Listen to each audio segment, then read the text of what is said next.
Hi hello అండి, welcome back to our channel friends. అందరూ ఎలా ఉన్నారు? బాగున్నారా? మేమైతే చాలా బాగున్నామండి. ఇది వచ్చేసి సండే వీడియో అనమాట. నేనైతే ఫిష్ కర్రీ చేస్తున్నాను అనమాట, మీకోసం చూపిస్తున్నాను, చూసేయండి. ఇంకా ఫైనలీ ఒక 2 kgs అయితే ఫిషెస్ తీసుకున్నామండి. అందులో 1/2 kg వరకు అయితే నేనైతే ఫ్రై చేసేసాను అనమాట. 1/2 kg అనేది ఫ్రై చేసేసి ఒక సైడ్ పెట్టుకున్నాను. ఇప్పుడు పులుసు ప్రిపేర్ చేసుకుంటున్నాను, చూసేయండి. నేనైతే ఇంకా పులుసు కోసం అయితే 2 మ్యాంగోస్ అయితే తీసుకున్నానండి. ఆనియన్స్ అయితే కట్ చేసేసి పెట్టుకున్నాను అనమాట. ఆనియన్స్ మిర్చి ఇంకా చిన్న చిన్న పీసెస్గా అయితే ఇలా కట్ చేసుకున్నానండి. నెక్స్ట్ వన్ వచ్చేసి ఒక ప్యాన్ పెట్టుకున్నాను అనమాట. ఇంకా ప్యాన్ హీట్ అయినాక అయితే ఆయిల్ వేసుకుంటున్నానండి. ప్యాన్ అయితే కొంచెం హీట్ అవ్వాలి, 15 minutes 10 minutes హీట్ చేయండి. దాని తర్వాత ఆయిల్ వేసుకున్నా. ఇంకా దాని తర్వాత అయితే ఇంకా జీలకర్ర వేసుకుంటున్నాను అనమాట. జీలకర్ర ఇంక చూడండి చిటపట ఆడుతుంది కదా. ఇంకా అప్పుడే నేనైతే ఇంకా ఆనియన్స్ మిర్చి ఇవైతే యాడ్ చేసుకుంటున్నాను.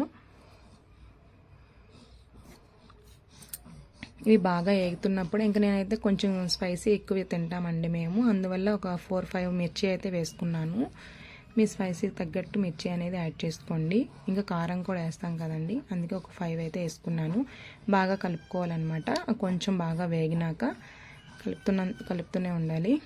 దాని తర్వాత ఇంకా వేగిపోయాయి కదండి, కొంచెం వేగినాకైతే ఇందులో నేను అల్లం వెల్లుల్లి పేస్ట్ వేసుకుంటున్నాను.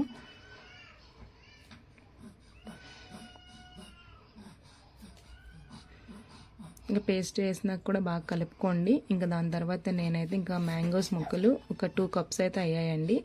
ఇంకా 2 cups అయితే మ్యాంగోస్ వేసుకున్నాను అనమాట. బాగా కలుపుకున్నాను. అల్లం వెల్లుల్లి పేస్ట్ ఆనియన్స్ అన్నీ బాగా కలుపుకున్నాను అనమాట.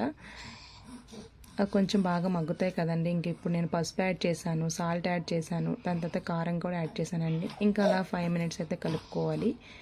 మొత్తం ముక్కలుగా అనేది పడుతుందన్నమాట. ఇంకా అలా కలిపేసినాక మూత పెట్టేశానండి. మళ్ళీ ఒక 5 minutes తర్వాత మూత తీసాను అనమాట. ఇంకా అన్నీ కుక్ అయిపోయింటాయి కదండి. ఇంకా బాగా కలిపేసి మళ్ళీ ఒక 5 minutes పెట్టాను అనమాట. ఇంకా బాగా కుక్ అయిపోయింది కదా, ఇంకా మెత్తగా స్మాష్ అయిపోయింది అనమాట మ్యాంగోస్. ఇంకా నేనైతే ఇంకా మాకు పులుసు కావాలి కదండి, వాటర్ అయితే యాడ్ చేశాను అనమాట. ఇంకా వాటర్లో కొంచెం సాల్ట్ వేసుకున్నాను. ఆ బాగా బాయిల్డ్ అయినాక ఇంకా చేపలను అయితే వేసేసానండి. కొంచెం ఒక 5 minutes అయితే ఉడికించాను, తర్వాత మూత పెట్టాను. మళ్ళీ ఒక 10 minutes అయితే ఉడికించానండి. ఇంకా ఫైనల్లీ 15 minutesలో అయితే చేపలు అనేవి మంచిగా ఉడికిపోయాయి అనమాట.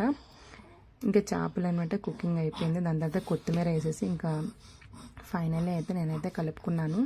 నేను మసాలా కూడా వేసానండి, ఫిష్ మసాలా. అది వీడియో క్లిప్ తీయలేదు, మీరు కూడా యాడ్ చేసుకోండి. ఫైనల్లీ మ్యాంగో ఫిష్ కర్రీ అనేది రెడీ అయిపోయిందండి. నా స్టైల్లో మ్యాంగో ఫిష్ కర్రీ అనమాట. మీరు కనుక ఇలాగ ఎప్పుడైనా చేశారా కామెంట్ సెక్షన్లో కామెంట్ చేయండి. చాలా బాగుంటుందండి. పచ్చి మ్యాంగోస్తో ఇలా చేపలు పులుసు పెట్టుకుంటే చాలా బాగుందన్నమాట, టేస్టీగా. ఇంకా మా కన్నయ్య మా హస్బెండ్ అందరూ అయితే బాగా తిన్నారనమాట. ఓకే అండి, బాయ్.